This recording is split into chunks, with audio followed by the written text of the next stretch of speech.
Meeting of the Pocahontas County Board of Education for Tuesday, March 17th, 2026 to order. 4 members are present. Mrs. Hollingsworth is absent. Let's open with the Pledge of Allegiance. I pledge allegiance to the flag of the United States of America and to the republic for which it stands, one nation, under God, indivisible, with liberty and justice for all. Next item on the agenda is public hearing and discussion of the 2026-27 calendar choices.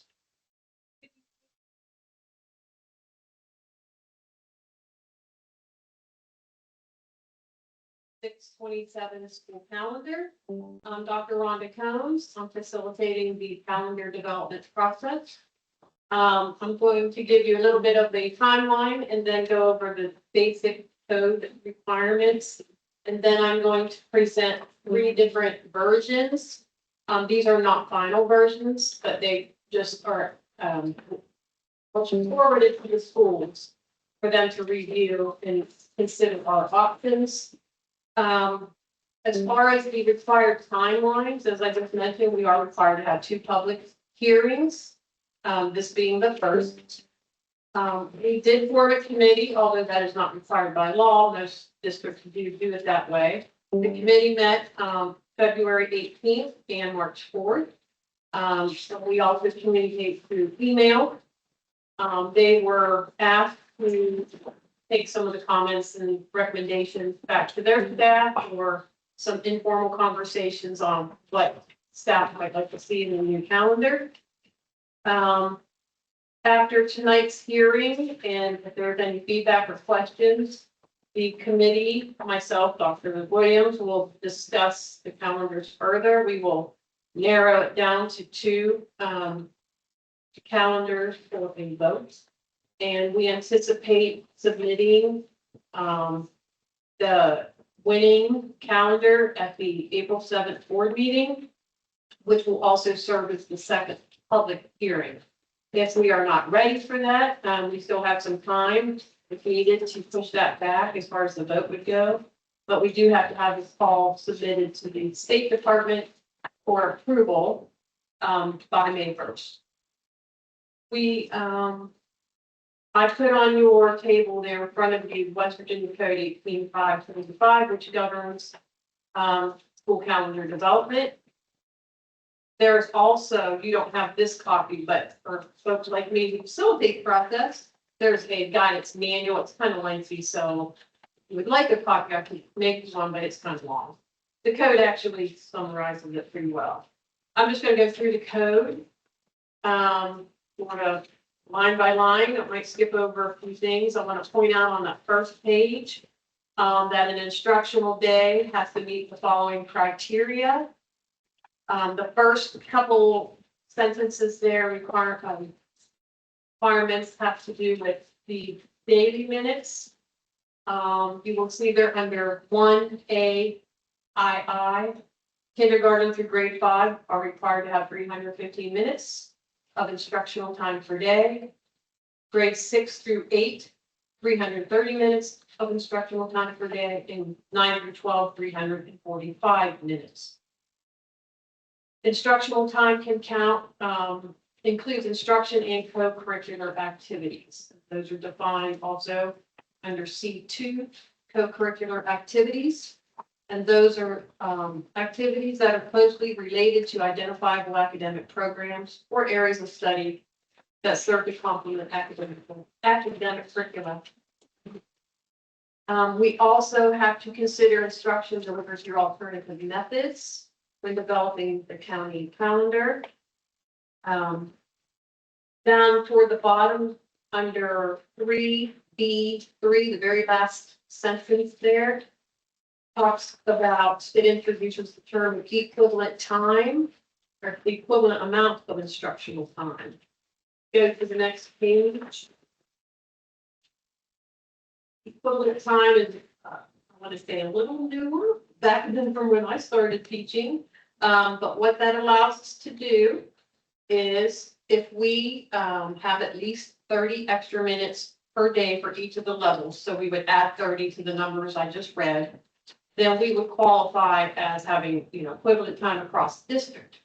What that allows a district to do is to have 5 days of closure, so weather or whatever it may be, that do not need to be made up because we have earned equivalent time or would earn equivalent time over the course of a year. It also allows for 5 additional non-traditional instructional days. So those are your remote learning days. So there's the 10 days. Then it also allows for 5 professional learning days where staff would report, like students would not. It also would allow for all other delays and closures. No, delays and early dismissals. So over the course of the school year, if you have enough minutes to cover all these. Do you have any questions about equivalent time before I go on? Maybe you just. No, I get the equivalent, huh? Great. On that page 2, down toward the bottom, it just kind of talks about alternative methods. Again, we do have to have our alternative non-traditional instructional days plan also submitted when we do our annual calendar. So we might have to revise a few things there.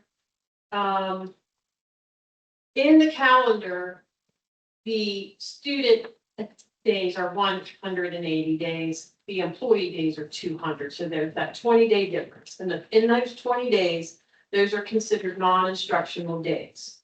Those include 7 paid holidays, election day, 6 days to be counted as outside school environment days. 4 of those 6 days have to be scheduled after the 130th instructional day. What that generally is, those are called OS days, and those are the days we start with when we make up days. OS So days? Most districts schedule those as maybe possibly a spring break of some sort, but you don't have to. You can spread them out. That's what seems to be the popular way to go.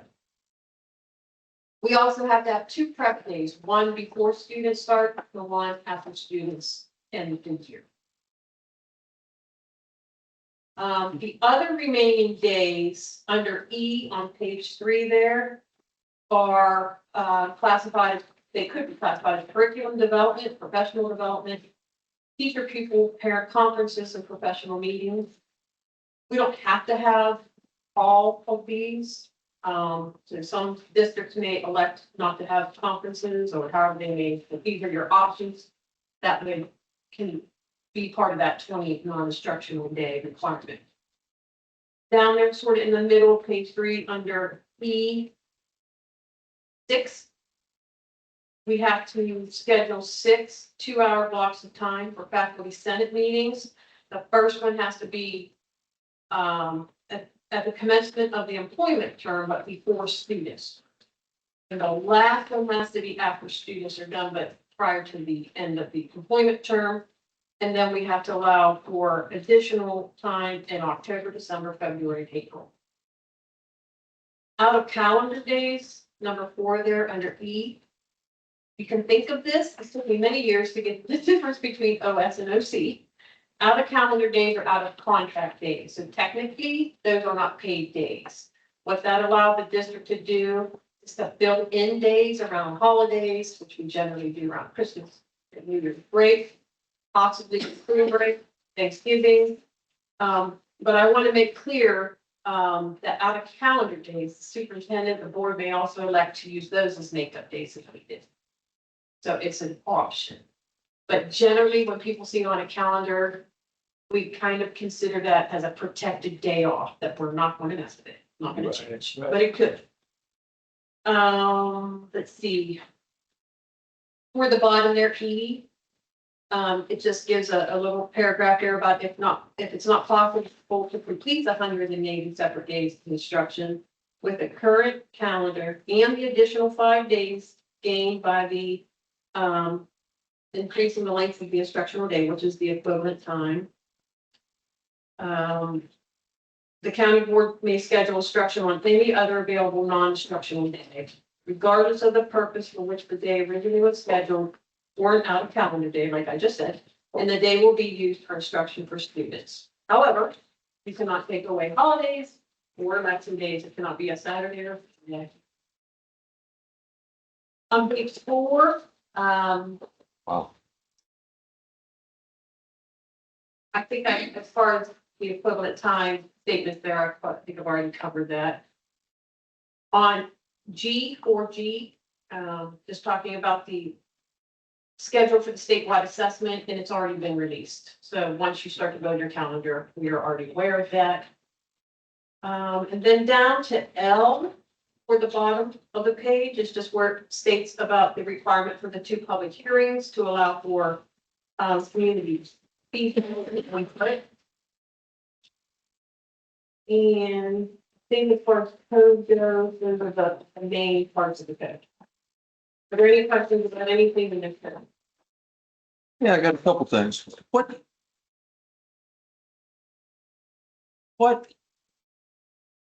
Remember, we're talking about the waiver last meeting. What is that waiver? What's the waiver? Which is that? What's the waiver? Waiver? Which of these days are the waiver effect? Waiver for emergency declarations from the state level, superintendents can request that those days are declared that we do not have to make those up. Okay, so, As far as I understand that, although I think I've seen it another way, if all 55 counties are closed, state superintendent, state board may issue a waiver across the board. all right. And so, thank you for that. And so in the next few weeks, you guys are going to work out 3 different, and then we're going to present it to the public. Is that what this is? Okay, Do you have any other questions, anybody, about the way, this is an open forum right now, so anybody can talk, it's not formal. Okay, the 3 calendars that are in front of you are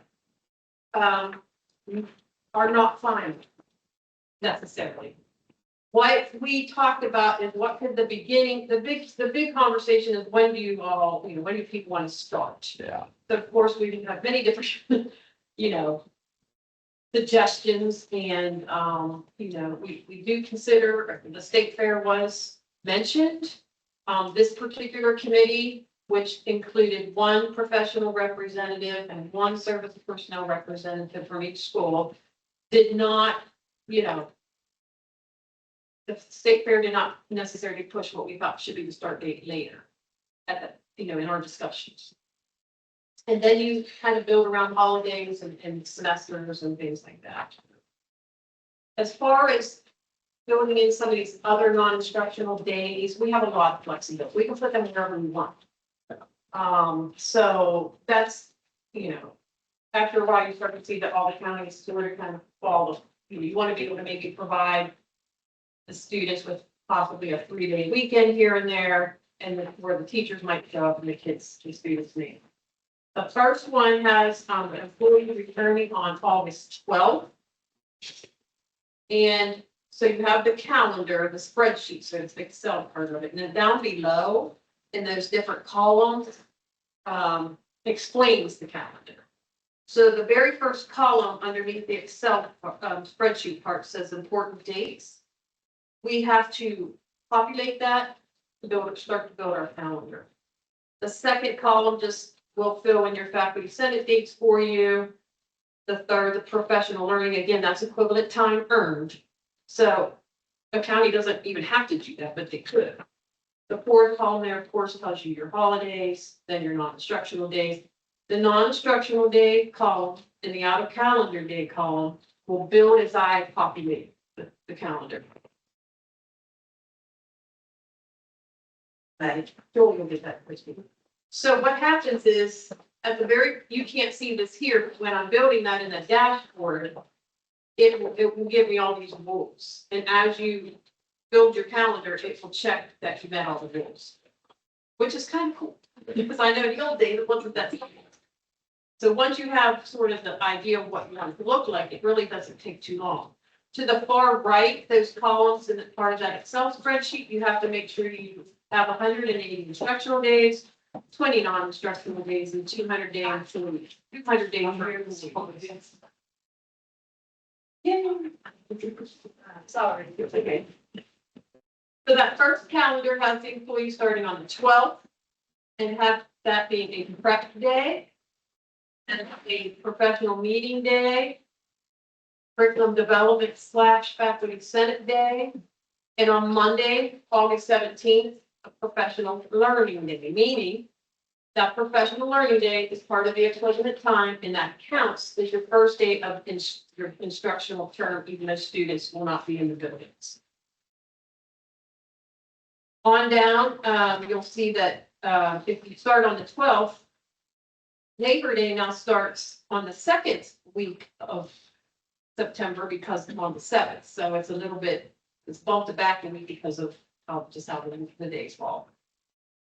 So that if you were to start the students on the 18th, they would have almost 3 weeks of instruction prior to Labor Day.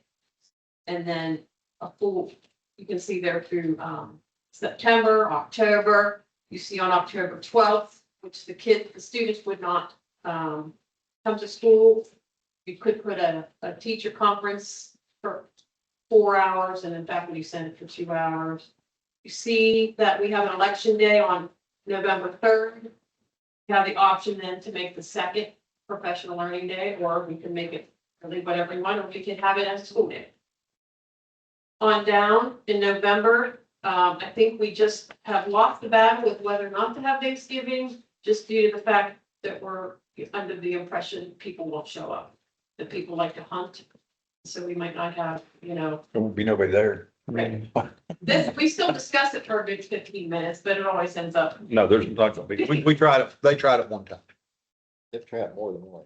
And then, Didn't work. Did it? That did work. as you all know, very quickly you turn around and we have too much for students, a 2-week break for students, but not necessarily for employees. So you will see on Monday, December 21st, we could possibly have a half-day professional learning. Again, that's that equivalent time. And the other half, a couple of hours there, go back when you said.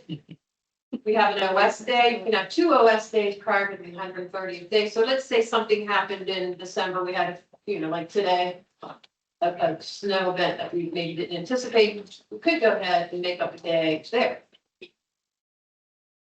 But we all know once the kids go home for Christmas break, you might not want them to come back right then, but you could. And that superintendent has the option to switch these days around as well. There's a lot of room here for, tailoring that to your needs. Then you get into January, which we all know, they may be in school during those days and they may not, depending on the weather. You skip down to that 8th month to what would be, around Easter break. The committee has asked that those days be protected. So we made those out of calendar days, meaning we hope that those are not taken away and they can plan spring break. That's what they want to do. And then toward the end of the year just sort of populates itself because you only have so many choices now, but we would put those OS days at the end of the year. And those would be your makeup days if needed.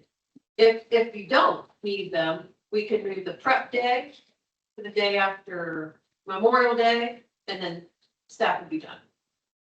I will tell you that What date would that be? this is that first calendar Yes. on there. And so if they do make up the 5 days, they could be done on the 8th. June 8th. If no makeup days are needed, they could be done on the 1st. But here's where this becomes tricky. You have to have your graduation date submitted as well when you submit your calendar. So whether or not that can be changed, probably if you really needed to, but it's not, it's frowned upon. I'm gonna guess. The graduation date will be the last thing we do once we figure out what calendars are up for vote. And then we will talk with the high school staff to fill in how the graduation will be. The second calendar is similar to the first. The only big difference, some of the other non-instructional dates are moved around a little bit. But if you look at that Easter break, what I was demonstrating here was you could have maybe Good Friday off, the weekend, Monday, Tuesday, and then put some OS days toward the end of the week, possibly. But I don't think that's a popular, idea. So it may not even be up for. And then you can see on down, how the end of the year would look. That they could still be out on that June 3rd or June 4th instead.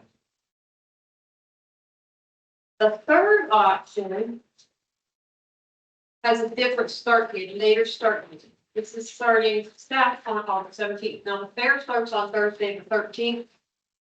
So I guess the thinking was if students were going to be participating in the fair, they wouldn't come to school until August 20th.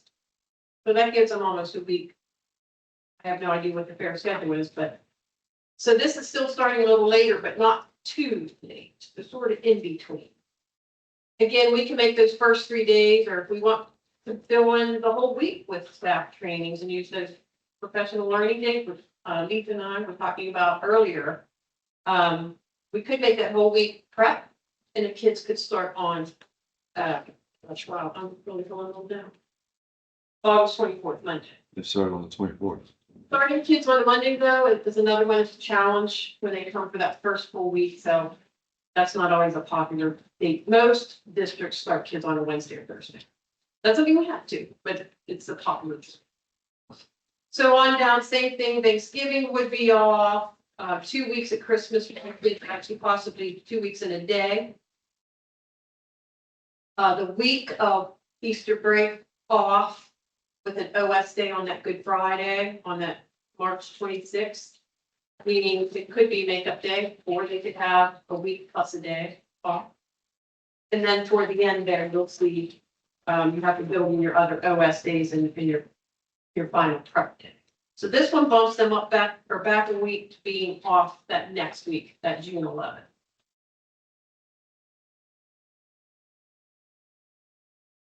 It's difficult, to have everyone in agreement. But, we want to, I'm trying to get as much feedback as I can, but it's a lot of different opinions. So it could be that we provide 3 options for a vote. There's no limit. And obviously, the more you have, it just becomes convoluted. So I will be, after tonight's hearing, going back and forth with the committee on trying to finalize this down to 2. Try to get that out for a vote. Like I said, have it for your final approval, April 7th. So how are you going to do your voting part? So we are not anticipating opening that up for public vote. Staff. This would be done through Microsoft Forms. They would submit their email. So it's controlled as far as how many times people can vote. I don't want to bring this up, but I'm going to. You're allowed to vote here. I know. Last year, we had some vote over 100 times. And we, as a board, went by the ones that had the most votes. Well, they were padding the system. I did have. That's the thing that scares me about that. One of the committee members brought up a good point about their LSIC being able to vote. Normally, we're not planning to do that, but you could present these things to your LSIC to get their feedback. I've never worked in a group where the community voted on calendar. We didn't do that last year. Like I say, we opened it up for the staff and Well, they finagled, found a way. Where there's a will, there's a way. if I may interject, Yes, ma'am. if we use Microsoft Forms, when you're putting your form out to vote, there is allow each email to vote once on there. Yeah. There is a way to limit that vote to 1 email, 1 vote, and it only accept votes from your K-12 email account. That would be wonderful. That would be fine. Dr. Combs can sort it out and look I at feel it. like the committee was in agreement on the voting. Mhm. Now, again, by law, you see there's no law that we have to get each vote. It's really your vote, but it would be difficult. But another thing to think about is because you're getting out a little bit later this year, it started later, so it might shorten your summer a little bit. once you get into the groove and people are like, we like this, if you continue the same type of week, start dates and end dates, you eventually get into that, schedule where your summer is maximized, so to speak. Right. Hey, what is your thoughts? I always thought that we should finish midterms before Christmas break, Dr. Combs. We talked about that, so. What's your thoughts on that? I mean, where are you at on that? What happened was there were so many concerts and plays and programs that it was the high school really. They just said, it wasn't worth the hassle. But you don't have to have the full 90 days to call that a semester. You can have the 85 days. So you could do it and wrap that up before a 2-week Christmas break. Yeah, Kids could come back and that would be the second semester or the third quarter or whatever. I would think it'd be, It's- I think it's- I think it's smart to have the midterms wrapped up and done before you take Christmas break off and then come back and start the new semester. And we I mean, know. that's why I- To talk to the high school, do you care? Does it matter? So. Another thing too is, in the sports world, as we all know, the fall sports schedule starts on August the 1st. And for the kids that are playing sports, that's basically when school starts. I mean, they're already in school. I mean, without being in school, and I have what we did here, we started, I'm pretty sure kids came back like that second week in August. I want to know, it's super hot. Right. Right, things do start happening August 1st, so.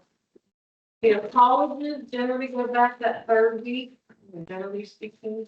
And then, of course, they wrap up their semester prior to break, but they're under different calendar rules than we are. right. But, so it could be done to answer your question. I think that I'm in favor of moving it towards August, Or earlier in August. early in August. Yeah, that's my opinion. Just so you know.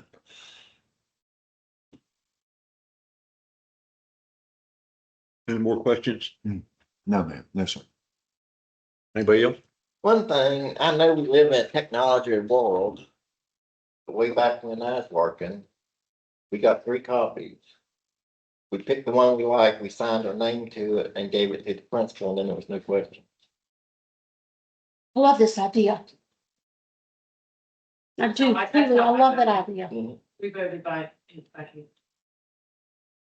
And if you didn't turn your calendar in, you vote. There's no, again, law that says we have to do it electronically, or we can do it however we're comfortable doing that. Well, only except for it's 2026 and we all have computers here and we can do it. I mean. It Yeah, does but- take a yeah, while. but- I mean, But we got manipulated last year. though. There's nothing like paper ballots. Come on now. We got- We don't need to go backwards here, guys. You We know, got I mean, manipulated my God, last here's Mrs. Hammond. All right, one at a time, one at a time.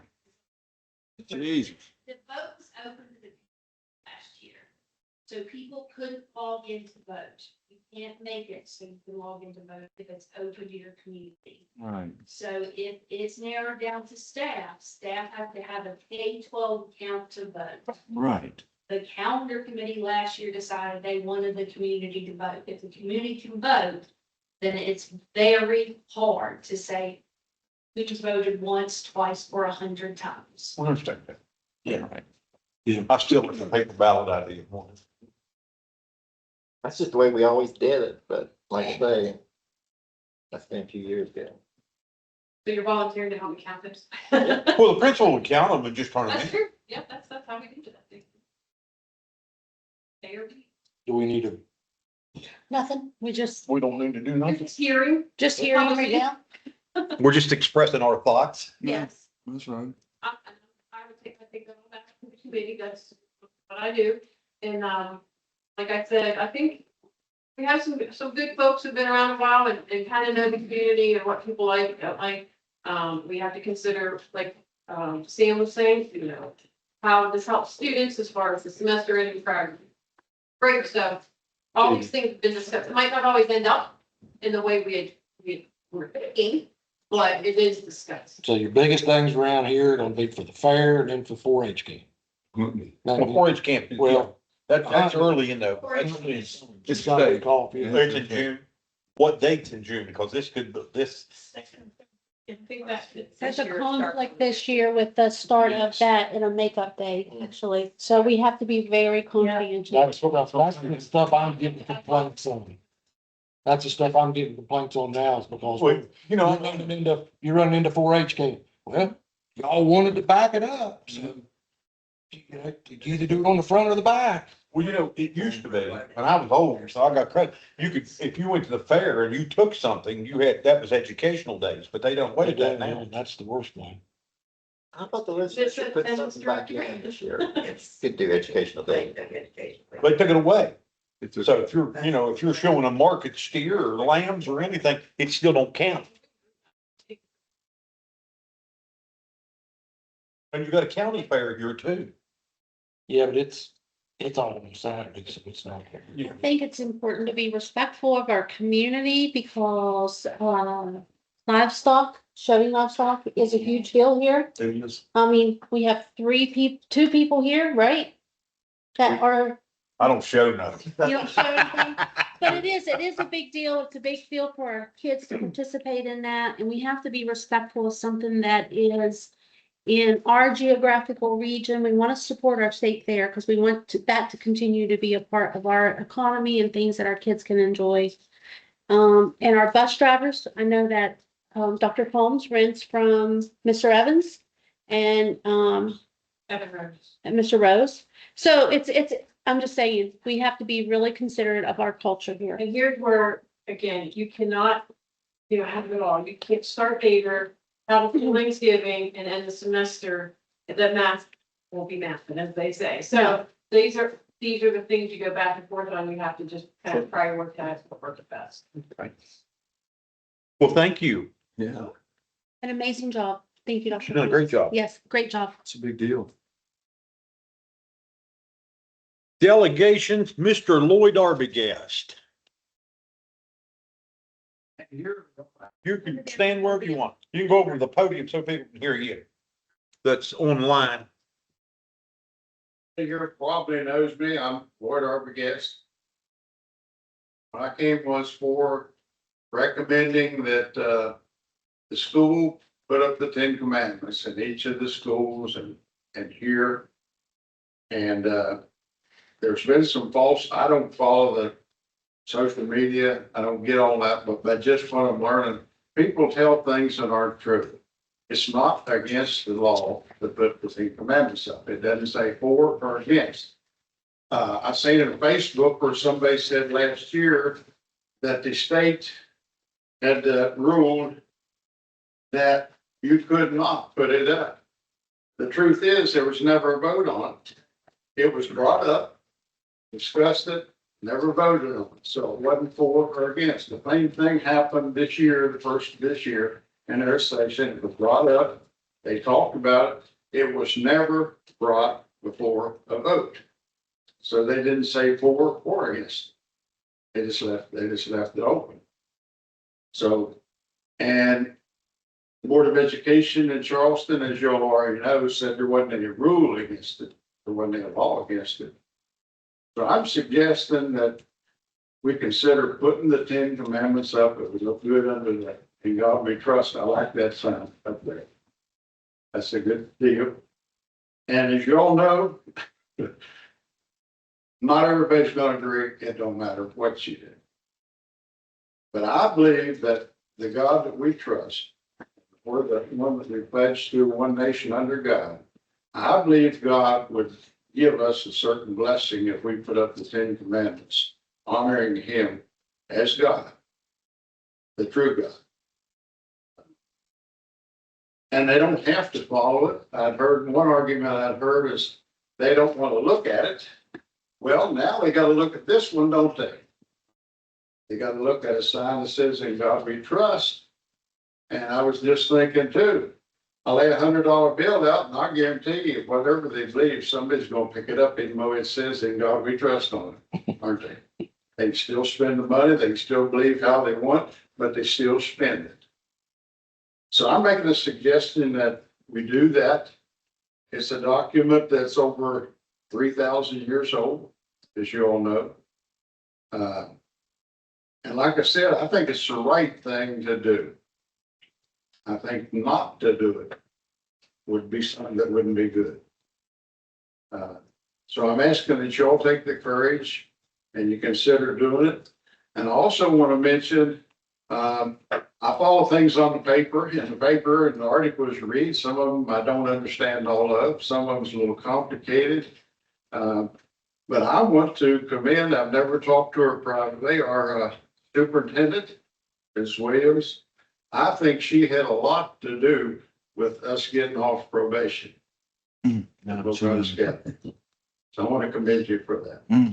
You've been busy, haven't you? I have been a busy girl. And all of y'all, you have. And like I said, I think it's great that we got off this soon. I understand that's kind of unusual. And I talked to a couple of you about this before, and you said, well, before you consider putting the 10 Commandments up or voting, you'd like to get us off of probation. Well, it's happened. And I give God part of the credit for that. So I thank you for that. So I know this is not a time of question and answer. Do you all have any questions or anything? I'm just bringing up that we do it, that you vote on it and that you pass it and you put it up in each of the schools. There's numerous people that will donate the signs, so that's not a problem.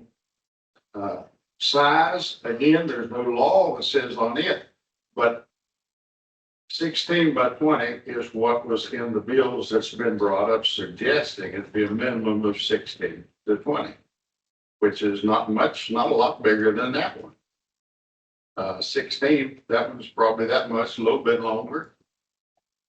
So there's people that will donate to put it up, to give it to you. You all put it up, I'm sure, whatever, in each of the classes.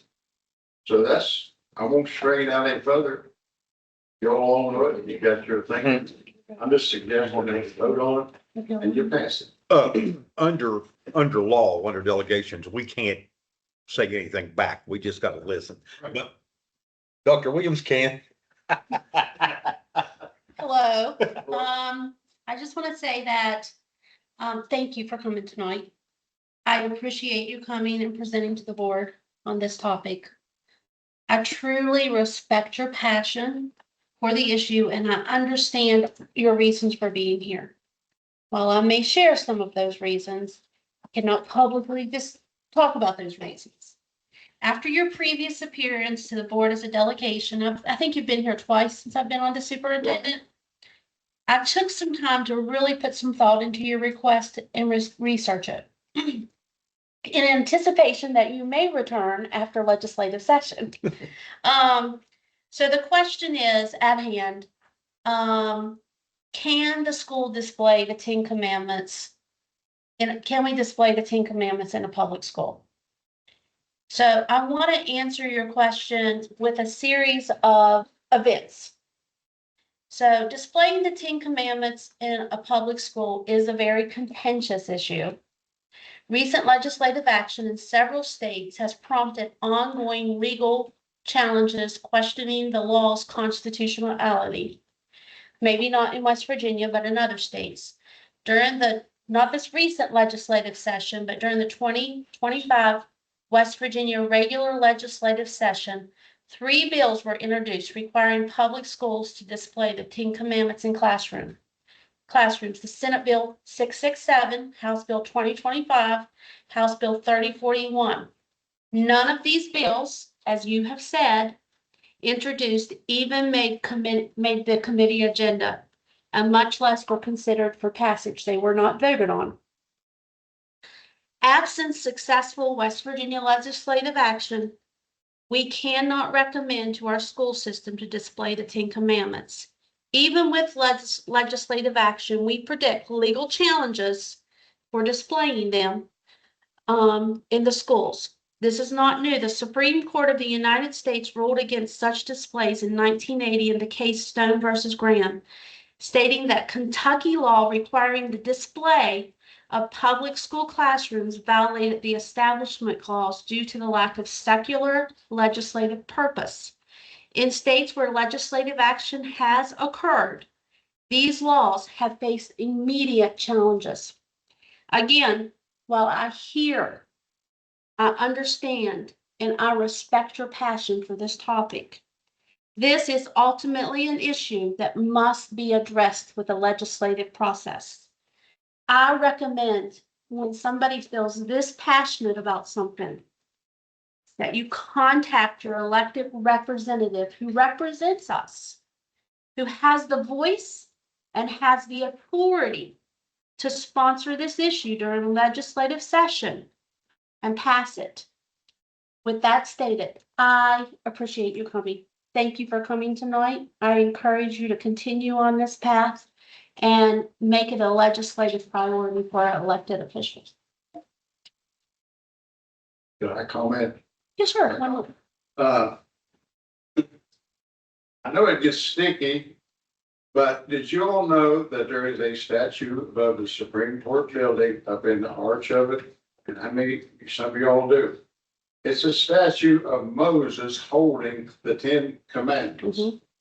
Isn't it a paradox that the people under that building can say you can't do that? I know. And also, for almost 200 years in America, we did it without question. Yeah. But this started a long time ago. Started back in the 60s. We started ruling God out of school. And if we rule God out of school, it does not stay void.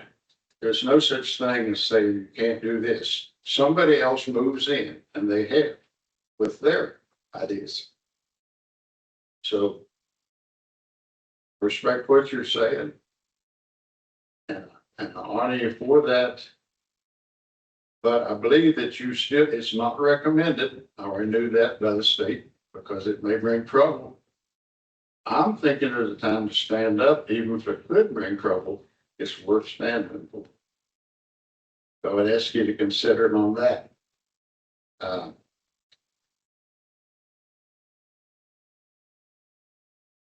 Thank you. This one God that we have right here, if we trust in him, do we trust in him?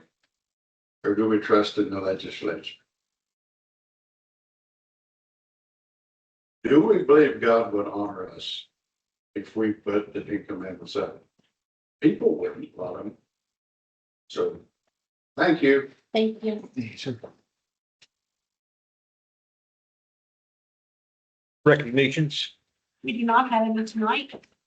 School improvement updates. A is high school schedule progress and B is attendance report. So I have been working with the high school teachers, myself, Miss Dunlap and Mrs. Burns, along with Principal Bland and Principal Wagner. I took a proposed bell schedule up to the high school that was for a 90-minute block period with some modified, schedules for 45-minute classes. I left it with the staff, the scheduling committee staff. I went back and met with them on Monday. These are early morning drives for me, just so you know. I'm there by 7:15 to meet with the staff. And they have selected the modified block schedule. They're exceptionally happy about it. Third period will be our consistently modified period. We are looking at some ways to schedule in some common planning to get our 10 minutes for breakfast in there. And I just want to say that I feel like this has been a catalyst issue for the staff. Ms. Dunlap's shaking her head. The smiles on their faces, the happiness is in their voice. They are so excited about this opportunity to move to this new schedule. And we are working diligently on it to make sure that we have the room for our college courses and our college programs and our CTE programs as well. So great things are going on at the high school with their schedule. I think we're seeing a turnaround in the culture there. And I think this schedule is the very base of that culture turnaround. It's something that'll, like if this is implemented, it'll be starting next year. We are working on it to start this fall, yes. Yeah. It'll start right away. And what we're looking at, just to give, for the public that doesn't understand block scheduling, we're looking at doing the 4x4 block with a modified block for 11th graders that take the SAT because they test at a certain time in the year.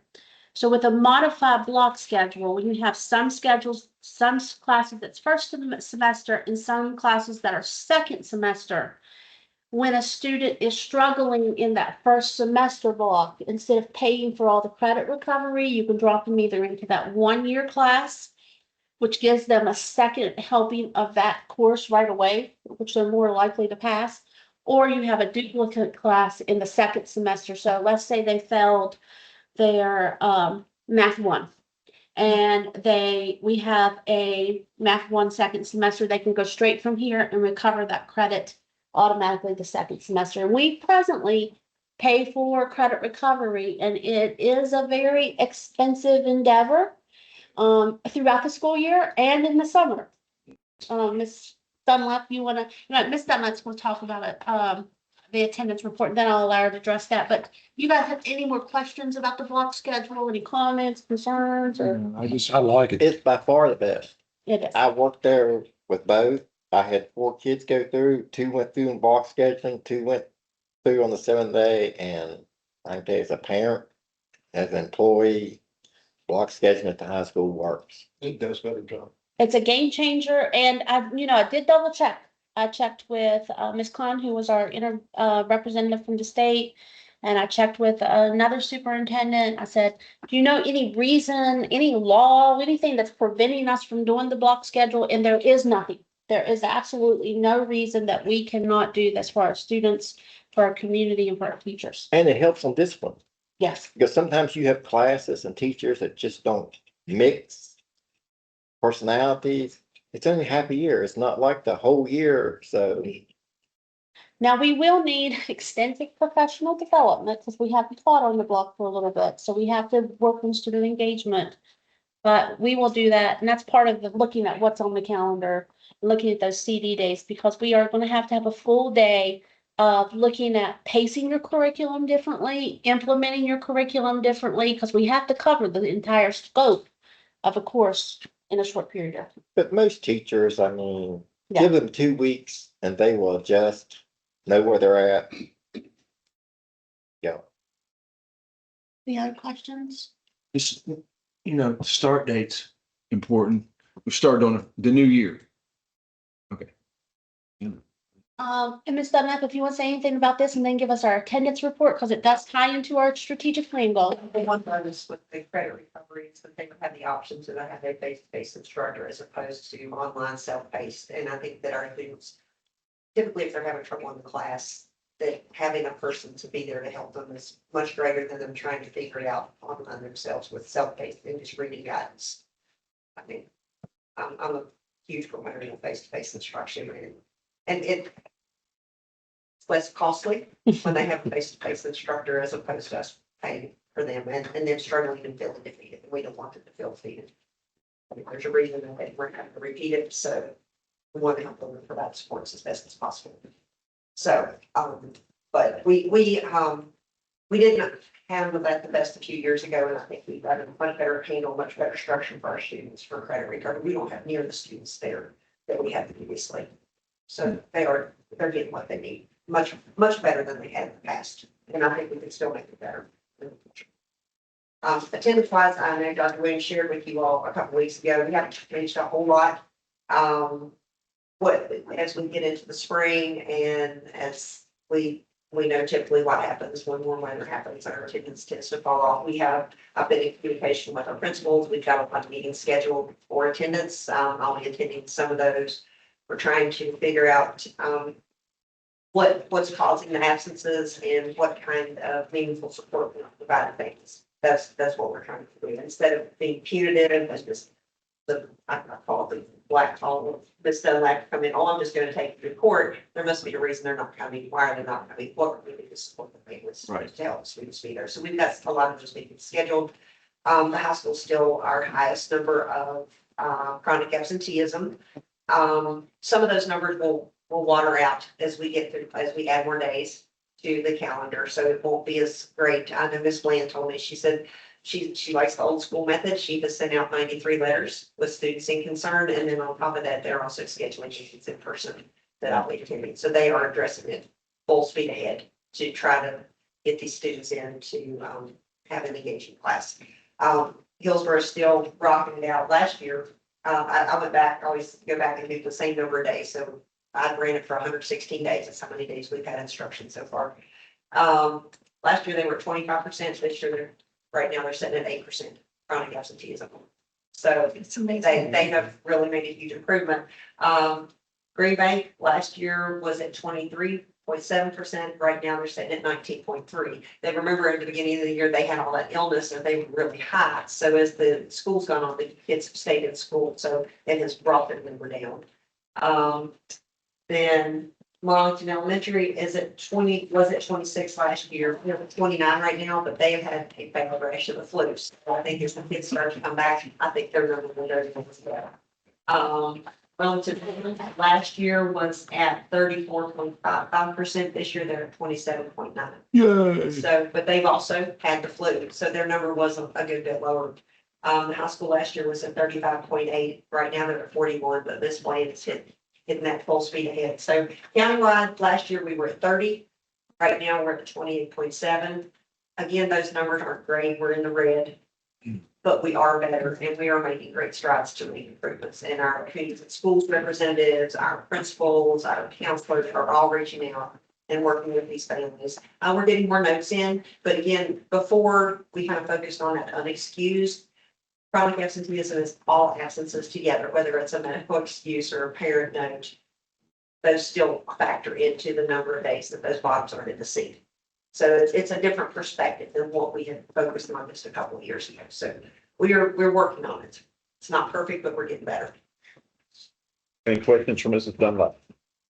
Yeah, what, do you think that the block schedule works with the school calendar better? With the calendar, Yeah.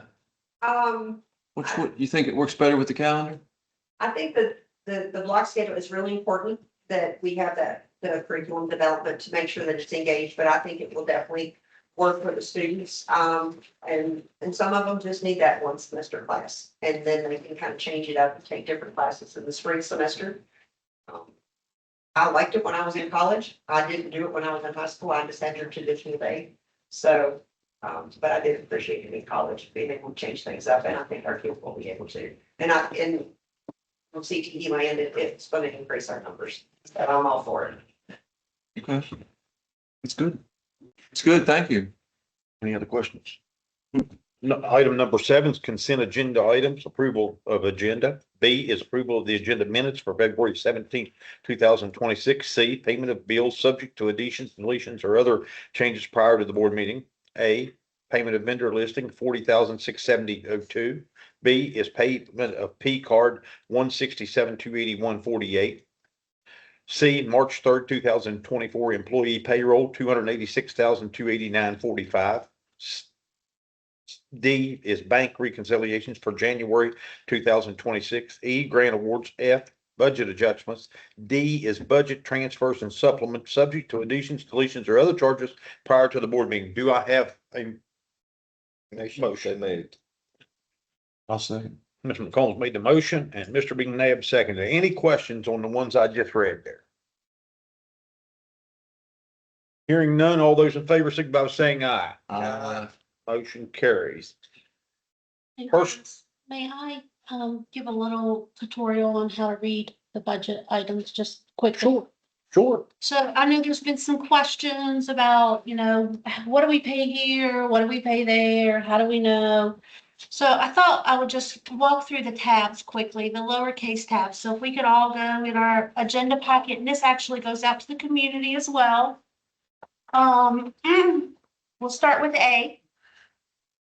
Payment of vendor listing. So if we go to A in your packets,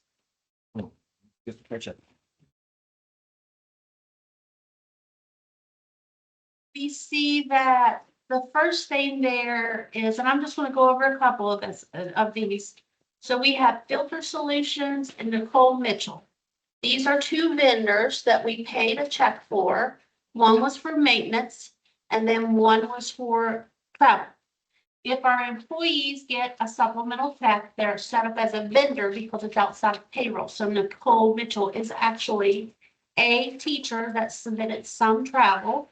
And then if you turn the page, you can see that for filters, how much we paid, and then how much we gave, how much we paid that employee for attending a training on November 3rd.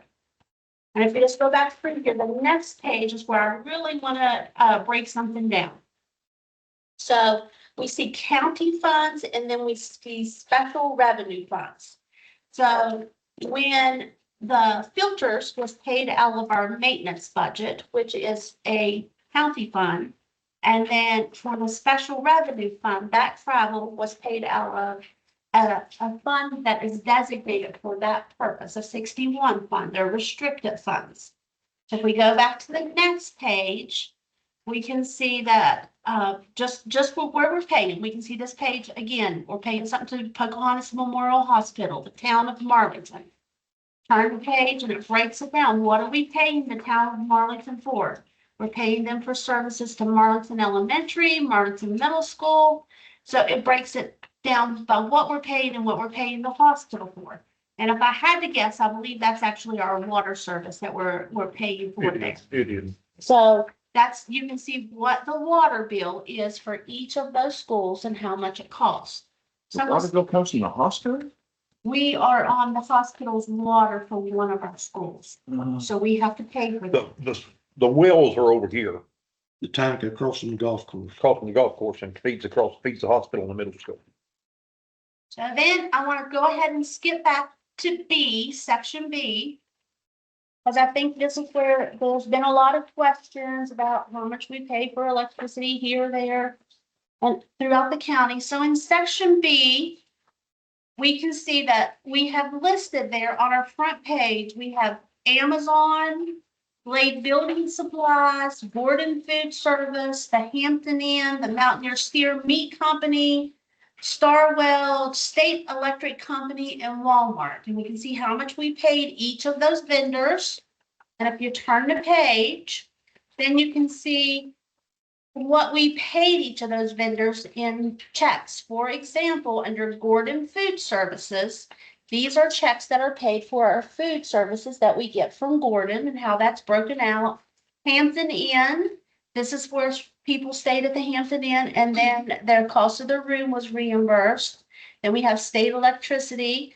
So I want you to take from that page right here, I want you to count back 7 pages. So 1, 2, 3, 4, 5, 6, 7. And on the 7th page, I want to talk about, we have Melling Solutions. Whoa. Back. One more page, Sam. One more page.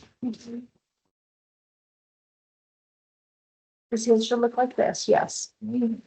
Okay, you ready? You see on the right page? Nope. Count 7. That's the page. Okay. Okay, so here we have Melling Solutions, we have our Frontier phone bill, we have our Mon power bill, and we have a supply company. The total for all of those utility bills is $42,206.49. So turn the page on that. And we can see for Frontier, the cost of phone service for the county. So that the county BOE's phone bill is $2,287.24. And that's because the PRI is on the county bill, the primary rate of exchange. We don't use plain old telephone lines, but we use something that allows us to have direct inward dial and that connects the schools. So that's why that's more. But then you can see what the bill is for each of the schools.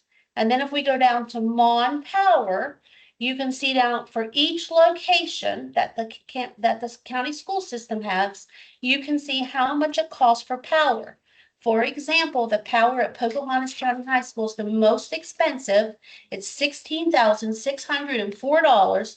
And the reason for that is each heating unit has a heat pump and an individual heat strip. Also, all of the hot water heaters at the high school are electric. So that power bill costs the most. And as you go through this, the reason I'm breaking this down is that if you want to know how much is spent on anything up to this point, you can go back in these bills that's presented. And I assure you, I assign every bill, I look at every code, and you can calculate it for a long period of time. But if we go to the very end, let's go to C. On C, here is all the people that received a payroll check. All the people that got something from Pocahontas County Schools that is an employee to the tune of $286,289.45.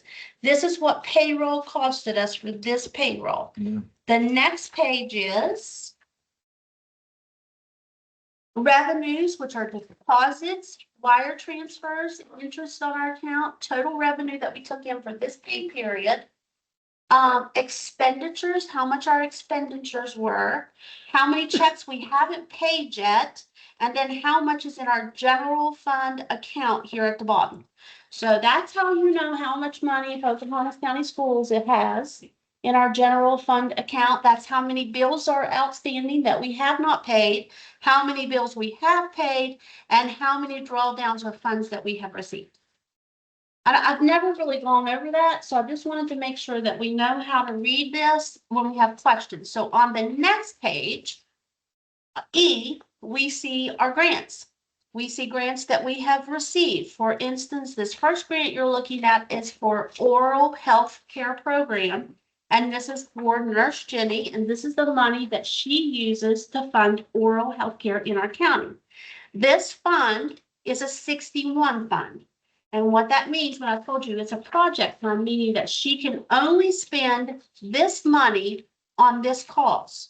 So there's a ton of accounts when you see these grants come through that money has to be specifically spent on that purpose within a certain period of time, or you don't get to keep that money. You have to give it back to the government. And if we have to give it back to the government, we get in trouble for giving it back.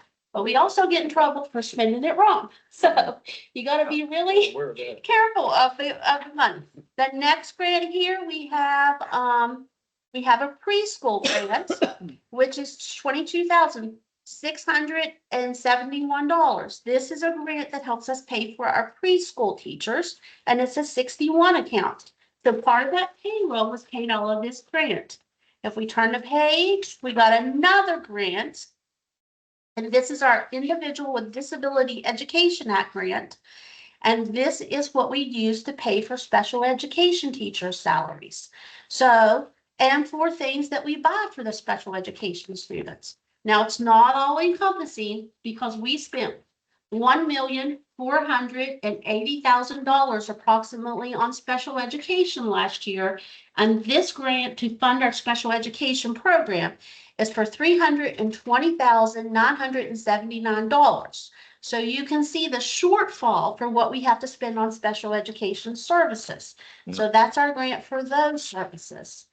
And then we just have a general project code that we look here and we see like how much Pocahontas County is receiving for each grant. So that this number right here will tie back to some of those numbers that we saw in the beginning. So I just wanted to make sure that we understood what we were looking at, how to calculate it, how people are funded, and what we're paying for. Which brings me to address some fees that we spent at the beginning of the year on consultants. We spent money on Lydia Young and we spent money on Ruth Bland.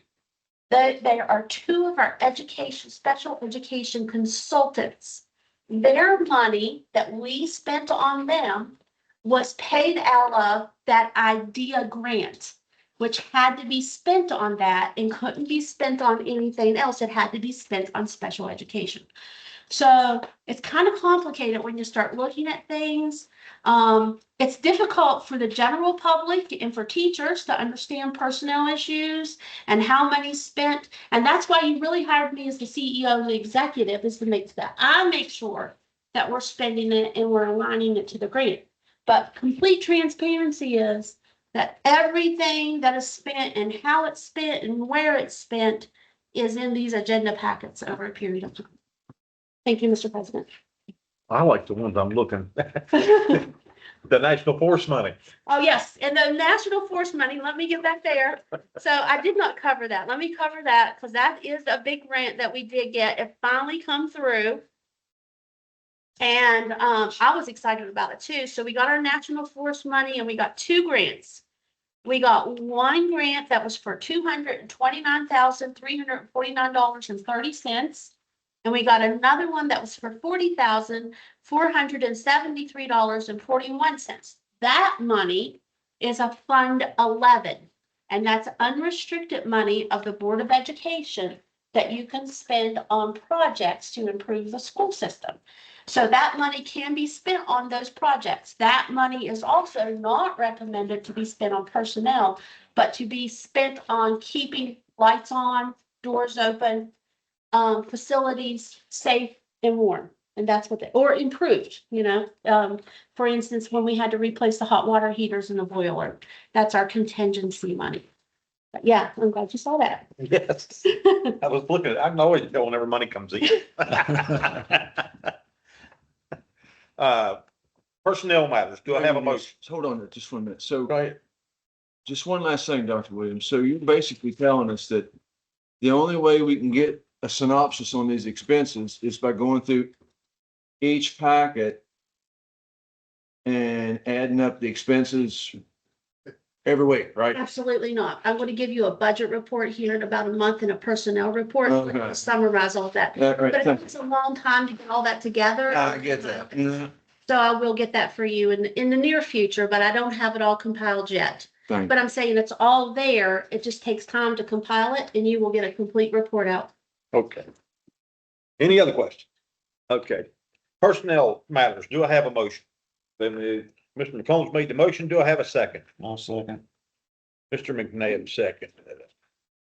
Do we need a? At this time, I'd request we do an executive session to discuss personnel. Mr. McNabb has asked for an executive session on personnel. Do I have a second? No, I'll second it. Mr. Gibson seconded. All those in favor signify by saying aye. We're gonna take about a 5-minute break and then we'll go.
second.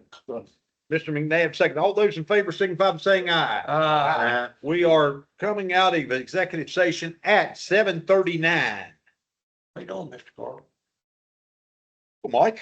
Okay, personnel matters, Ollie. Personnel agenda for March 17th, 2026.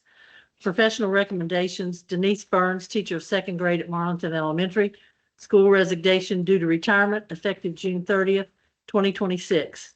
Dr. Rhonda Combs, resignation of Director of Personnel Technology Safety effective June the 30th, 2026. Service recommendations, Loretta A. Rexroad, employment of substitute cook effective immediately. Arthur Sharp, reclassified from a pay grade G for sanitation plant operator to a pay grade D as custodian 4, effective beginning March the 6th, 2026. Extracurricular recommendations, 21st century grant positions, contingent upon an adequate number of students for the program. Site coordinator for Pocahontas County High School, Shirlene Grosclose.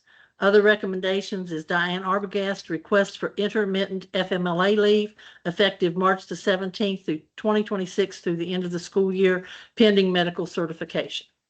Any questions? No, sir. All those in favor signify by saying aye. Motion carries. Superintendent updates.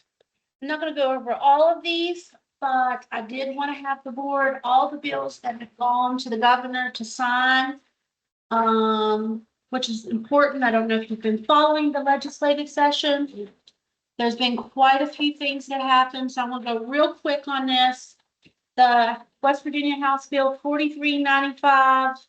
This is a bill that says that investigations of that alleges of jeopardizes the health, safety, or welfare of students shall continue even if the employee leaves your county. You have to continue your investigation. West Virginia House Bill 4425, and this is important because it's an athletic bill, and we all know that anything dealing with athletic eligibility is the most important eligibility. So the purpose of this bill is to repeal the section of code allowing for athletic eligibility of transfer students. You can read the whole thing online. Then I'm going to go down to House Bill 4798. The purpose of this bill is to implement and Dr. Combs, I did not see this before, but now I see it here. It's at the governor's desk. The purpose of this bill is to implement a wearable panic alert system. It's like a badge. That is an expensive endeavor if the governor signs it for our school system. Maybe he won't sign it. Who knows? I haven't checked this since Monday.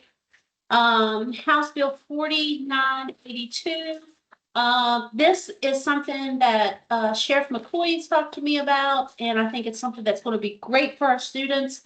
They are bringing back the presidential fitness test as part of the program to ensure that it is administered and operated for our students to make sure that they are more physically fit. I'm sure I'm older. Maybe all of you, when you went to school, had to do the presidential fitness. I think there was a flexibility, push-ups, set-ups. I can't remember all. Pull-ups. 100 mile, pull-ups. So they're bringing that back. Glad I'm not a student right now. House Bill 4999 is another bill. The purpose of this bill is to modify the criminal and administrative penalties for assault and battery against athletic officials or participants.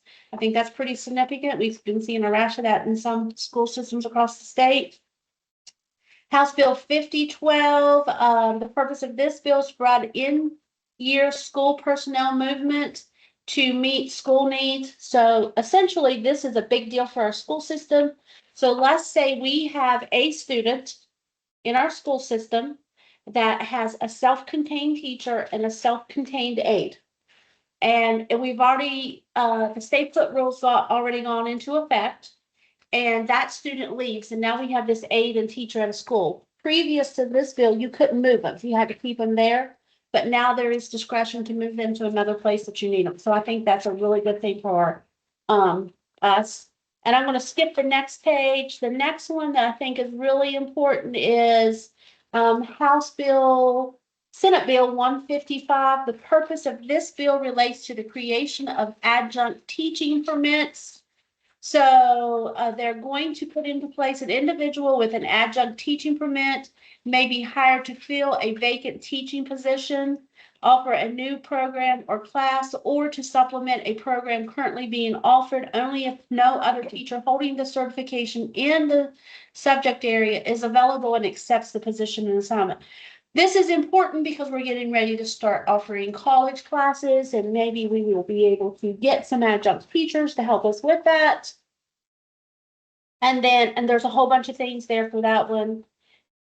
Then, after Dr. Combs did such a great job with the calendar tonight, the West Virginia Senate Bill 890 has proposed a new calendar. The purpose of this bill is to change the minimum public school 180 instructional days into a minimum of 900 instructional hours required, and I believe that was 156 days. I think it's 156 days.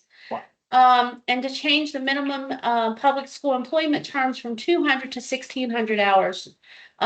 So that's coming down the pike for us if the governor signs it. And those are the highlights of things I was concerned about, but you have them all. These are just the ones that's gone to the governor's desk. I'll try to keep you updated on which bills are signed and which bills do not get passed. The next thing I have for you, and I don't know exactly how this is going to work yet, but we were approved for 2 waiver days. Originally, I applied for all 5 calendar waiver days. However, some of our days were non-traditional instructional days. Those days do not qualify for the waiver because those are work days for the employees and you can't exempt them from work days, which is what Dr. Combs was talking about when we submit our calendar, we submit our alternate plan. I'm going to recommend that we have our non-traditional instructional days up front. Yeah. So if we get into the heart of winter again, like we did this year, and we miss school and we have a waiver opportunity, we can get all the days waived. Does that make sense? That makes a lot of sense. And that's all I have for updates. If you have any questions on that. Yeah, do you think that the reduction in hours, the days from what, 180? You think that'll trigger a teacher pay cut, you think, or is it just maybe just, I do. have they signaled anything about that?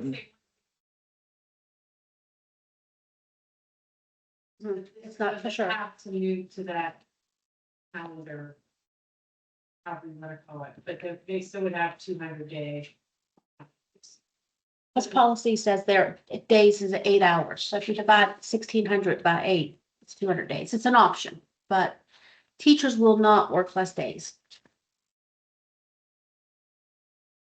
All right. Any other questions? Item number 10 is old business. Do I have a motion? Mr. McCombs made the motion. I have a second. Second. Mr. McNabb seconded. Ollie, you want to take over on all the In the old business, we have the policies that are out for second reading.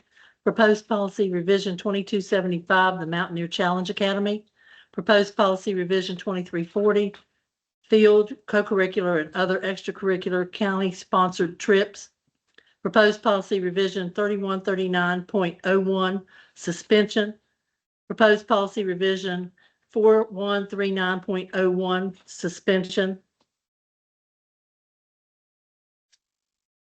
Proposed policy revision 4160.02, physical examination / qualifications for school bus operators.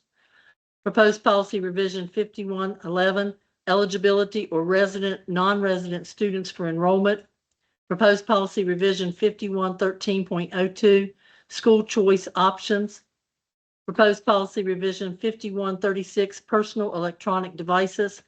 Proposed policy revision 5410, promotion, acceleration, placement, and retention. All of those are on second reading. Item J is special meetings for the LSIC end-of-year presentation. Proposal is June 3rd, 2026 at Pocahontas County High School. The schools to present would be Greenbank Elementary and Middle School and Pocahontas County High School. Times would be 4:30 and 5:15. June the 10th, 2026 at Marlinton Middle Schools. Schools to present would be Hillsborough Elementary, Marlinton Elementary, and Marlinton Middle. Times would be 4:30, 5:15, and 6 p.m. Any questions? All those in favor, signify by saying aye. Motion carries. Number 11 is new business. Do I have a motion? So moved. Mr. McCombs made the motion. Do I have a second? I'll second it. Mr. McNabb seconded. Okay, Ali, it's up to you. In the new business tonight, we have approval of the fundraisers, approval of out-of-county, out-of-state, and overnight field trips, discussion and approval of the proposal for a critical response group, discussion and action, make retroactive the contract for service between Pocahontas County Schools and Jeff Wayne for water testing and wastewater monitoring, discussion and action, proposed policy 3433 vacation, first reading, discussion and action, rural utilities service project grant for distance learning and telemedicine, opinion of council, grant amount requested $914,150. The local match would be $137,123 to be paid from step 7B. Total project budget would be $1,051,273. G is permission to post extra duty assignment, wastewater operator for Pocahontas County High School. Discussion and action, major improvement project grant for the School Board Authority, Marlinton Middle School roof, total project cost, and local contribution from unrestricted funds of $350,000. Approval of the schedule levy rates as listed below for the fiscal year ending June the 30th, 2027. Class 1 would be $19.40. Class 2 is $38.80. Class 3 is $77.60. Class 4 is $77.60. And then the list of written notice to retire 2026. Any questions? Yeah, let's talk about the critical response group, please. Okay, so if you'll turn to item C in your packet, Okay. the critical response group is on the state contract. And we have to get floor plans for each of our schools done. And this is the group that's going to do that for us. And then we get reimbursed through, and I don't remember what the House bill is. There's a House bill that reimburses us for this cost, that it's paid for. Once we get it done, we pay for it, we submit it, and then we get reimbursed for it. And this is a state contract. So it's, It's required by law. We have to have it done by September. yes, ma'am.